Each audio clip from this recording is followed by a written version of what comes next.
विचार क्रांति न्यूज में आपका स्वागत है। मैं विनोद भट्ट। आइए एक नजर डाले आज की खबरों पर। 7 ટર્મથી નડિયાદના ધારાસભ્યએ ખાડાનગરી બનાવી દીધી છે। જેમ જેમ વર્ષો જાય છે તેમ તેમ મેં અગાઉ પણ કહ્યું છે, નડિયાદની આ સાક્ષર નગરીને છેલ્લા 7 ટર્મથી નડિયાદના ધારાસભ્યએ ખાડાનગરી બનાવી દીધી છે। જેમ જેમ વર્ષો જાય છે તેમ તેમ નડિયાદની અંદર ખૂબ જ ખરાબ રીતે પરિસ્થિતિ જોવા મળી રહી છે। હું બહુ વાત નહીં કરું, એક નાની વાત છે। આ દાંડી માર્ગ છે દબાણથી કુમેલ સુધીનો। વર્ષ 2019માં નડિયાદની પ્રજાને આ જાણવું ખૂબ જરૂર છે। વર્ષ 2019માં આ રોડને એટલે દબાણથી આ કેનાલ સુધી આ રોડ બનાવવા માટેના 16 કરોડ 75 લાખ રૂપિયા પાસ થયા છે। અને આ પાસ એ કેન્દ્ર સરકારમાંથી થયા છે, ministry off road and transport and highway માંથી।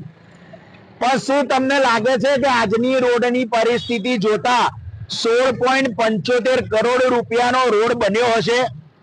આ રોડ બન્યો નથી। આ રોડના પૈસા ક્યાં ગયા?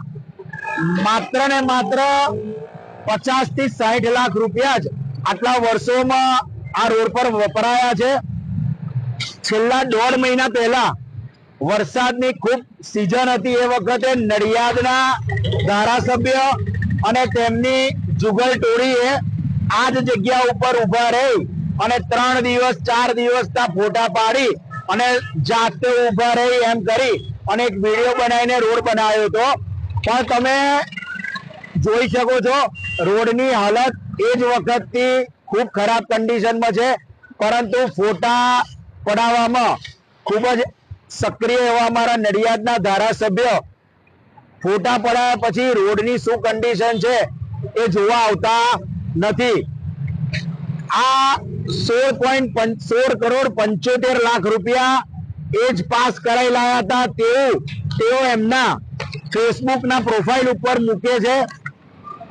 16 કરોડ 75 લાખ રૂપિયા નડિયાદની નગરની જનતા જવાબ આપે કે શું આ રોડ ઉપર વપરાયા છે, ને વપરાયા હોય તો આ પરિસ્થિતિ હોય ખરી?